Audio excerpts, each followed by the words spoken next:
High views. ఈరోజు కుంభమేళాలో తొక్కిసలాట, దాని వెనక అసలు ఏం జరిగింది ఏంటి డిస్కస్ చేయడానికి ముందు వైసీపీ వాళ్ళు అనుకున్నా వాళ్ళని మించిన వాళ్ళుగా టీడీపీలు కూడా తయారవుతూనే ఉన్నారు.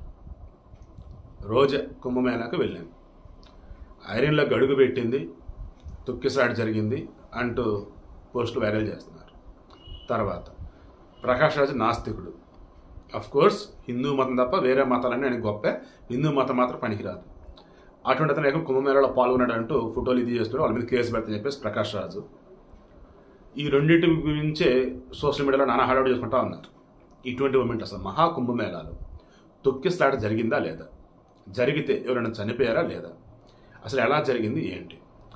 బీబీసీ వాళ్ళు మరి వాళ్ళేంటో అర్థం కాదు, ప్రపంచం అంతా ఒకలాగుంటే వీళ్ళు మాత్రం భారతదేశం అన్నా హిందూయిజం అన్నా తెలిసి తెలియకుండా కొంచెం డిఫరెంట్ వేలో వెళ్తూ ఉంటారు. బాధాకరమైన అంశం ఏ రకంగా అంటే యాంటీ హిందూ యాంటీ ఇండియా అన్నట్టుగా కొన్ని రకాలుగా చూపిస్తూ ఉంటారు. వాళ్ళు వచ్చే ఏకంగా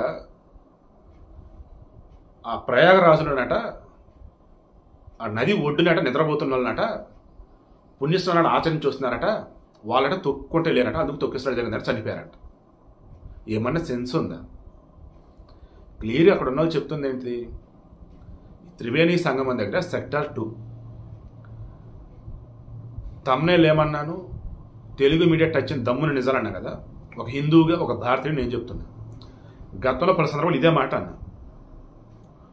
ఎస్, పుణ్యక్షేత్రానికి వెళ్ళి ఉన్నారు, అక్కడ అనువనువు పవిత్రం, పలానా చోటే పలాని ఇదే, ఇక్కడ జరిగింది కూడా.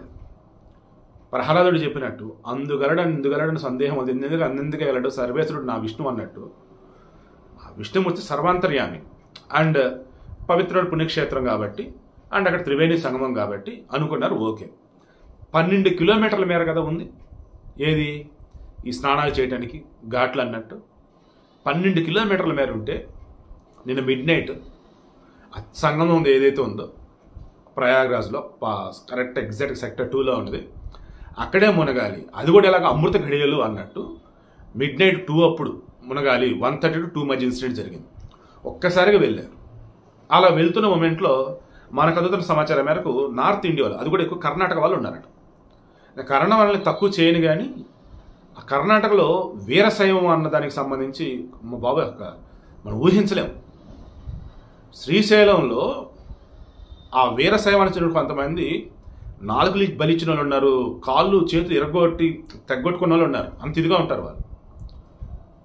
సో వీళ్ళల్లో ఆ కొంతమంది ఆ తన్మయత్వమా లేదన్నప్పుడు ఓవర్ ఇదా ఐ డోంట్ నో ఎగ్జాక్ట్లీ, ఒక్కసారిగా ముందుకు తోసుకునేటప్పటికి ఒక్కసారిగా వెళ్దాం అనుకునేటప్పటికి ఆ బారికేడ్లు అవన్నీ ఇరిగిపోయి ఈ ఒకరి మీద ఒకరు పడి ఆ రకంగా తొక్కిసలాట జరిగింది. ఇంతే, ఇక అది జరిగింది అక్కడ అదే. అయితే అసలు ఉన్నదంతా హిందువులేనా అంటే అదొక డౌట్ వస్తుంది. ఎందుకంటే మొన్న 3-4 రోజుల క్రితం ఈ ప్రయాగరాజులోనే ఈ మహాకుంభనగర్ ఎక్కడైతే ఉందో అక్కడ టెంట్లు తగలబడ్డాయి. ఎలా ఏంటంటే దాని వెనక ఎవరున్నారు ఏంటంటే ఖలిస్తానీ వేర్పాటువాదం. సో ఈ మహాకుంభమేళాలో విదేశీయులు స్వదేశీయులు హిందువులు నాన్ హిందువులు కూడా వస్తూనే ఉన్నారు, నమ్మకున్నటువంటి వాళ్ళు. అయితే నమ్మకం లేకపోయినా నమ్మకున్నట్టు నటిస్తూ సాధువులు అంటూ డూప్లికేట్ గాళ్ళు కొంతమంది, మిగతా కొంతమంది ఏంటంటే డబ్బు కోసం కొంతమంది, ఇదిగో ఈ రకంగా ఘోరాన్ని తలపడతాను ఇంకొంతమంది. మేబీ మొన్న తిరుమలలో జరిగినటువంటి తిరుపతి తొక్కిసలాట ఏదైతే ఉందో వెనక నుంచి అరుస్తూ ముందుకు తొయ్యబట్టే కదా జరిగింది, కౌంటర్లు ఓపెన్ చేశారంటూ. ఇక్కడ కూడా అలా ఎవరైనా చేసి ఉండొచ్చు.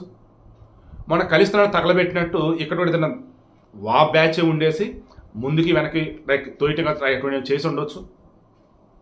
సో వీడియోని క్లోజ్ చేస్తా, మరలా మన దండం పెట్టి మరీ చెప్తున్నా. ఈరోజు ఉత్తరప్రదేశ్ సీఎం యోగి చెప్పిన, అక్కడ ఉన్న వాళ్ళు చెప్పింది కూడా, దయచేసి ఈ సంగమం దగ్గర ఉన్నటువంటి సెక్టర్ 2 సైడ్ రాకండి, ఇంకా ఉన్నాయి కదా 12 కిలోమీటర్ల మేర ఉన్నప్పుడు ఓన్లీ ఇక్కడికి రావాలని అందరూ అనుకోవటం అంటే కరెక్ట్ కాదు కదా, మిగతా చోట కూడా పుణ్యస్నానాలు ఆచరించండి అని చెప్పేసి ఆయన అన్నాడు. ఈవెన్ అఖాడాలు ఎవరైతే ఉన్నారో 3వ అమృత స్నానం అని చెప్పేసి వాళ్ళు అనుకున్నది యాక్చువల్లీ ఈ రోజు అనుకున్నారు, బట్ తొక్కిసలాట జరిగింది అంతా ఈసారి వద్దులు అనుకుని దాని రేపు ఫిబ్రవరి 3 వాళ్ళు పోస్ట్పోన్ చేసుకున్నారు. మరలా చెప్తున్నా, మనం గొర్రెలు అని చెప్పేసి వేరే మతస్థులు అంటున్నాం, మరి మనం చేస్తున్నది ఏంటి? గుంపులో ఆ రకం తోసుకోవటం ఏంటి? అండ్ అక్కడే మునగాలి, అక్కడే చేయాలి, ఈ రోజే చేయాలి, ఆ రోజు చేయాలి. బీ ప్రాక్టికల్, ధర్మాన్ని ఫాలో అవ్వండి. శైవమైన వైష్ణవమైన మనకి చెప్తున్నది ఒకే ఒకటి, భగవద్గీతలో ఉన్నటువంటి ఆ 700 శ్లోకాలు ఏవైతున్నాయో అవి మీరు అర్థం చేసుకుంటే అండి, మీరు ఏ పండుగ అయినా, ఏ పుణ్యక్షేత్రమైనా, ఏ పుష్కరమైనా, ఎక్కడికి వెళ్ళినా చక్కగా సంతోషంగా వెళ్ళినటువంటి కార్యం ముగించుకొని వస్తారు.